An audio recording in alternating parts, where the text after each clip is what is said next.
政府以近2000萬資助一款自動駕駛巴士喺元朗屋苑試行，但係居民話2年嚟都冇人搭。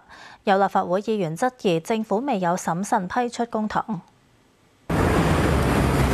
呢一架無人駕駛巴士獲得政府智慧交通基金批出1973萬，喺元朗錦繡花園試行，但係有居民話免費都好少人搭。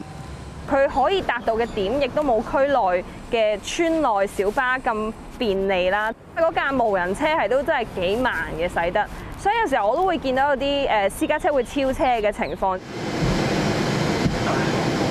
研發呢一架車嘅中心承認技術仍然有唔少限制，例如淨係可以以每小時20幾公里行駛，但係呢一啲正正係要試行嘅原因。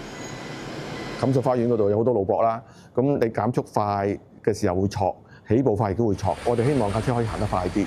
咁第二方面呢，有一啲其他地方可能未必需要咁高嘅高清嘅情況之下呢，咁可能嗰個成本會減低啲。又唔可以爬頭，又唔可以轉彎，咁你試到嗰啲數據對將來有啲咩用處呢？始終即係一個公帑嘅使用，即係我哋希望佢係更加透明化。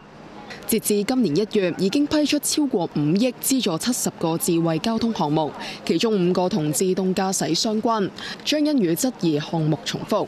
總之你係智慧，你係交通相關嘅，你就可以去用呢筆錢，用呢個資源，咁你就會好散啦。即係同一件事，可能唔同嘅人喺唔同嘅地方，即係重複咁樣去做。咁究竟我哋想做到啲乜嘢呢？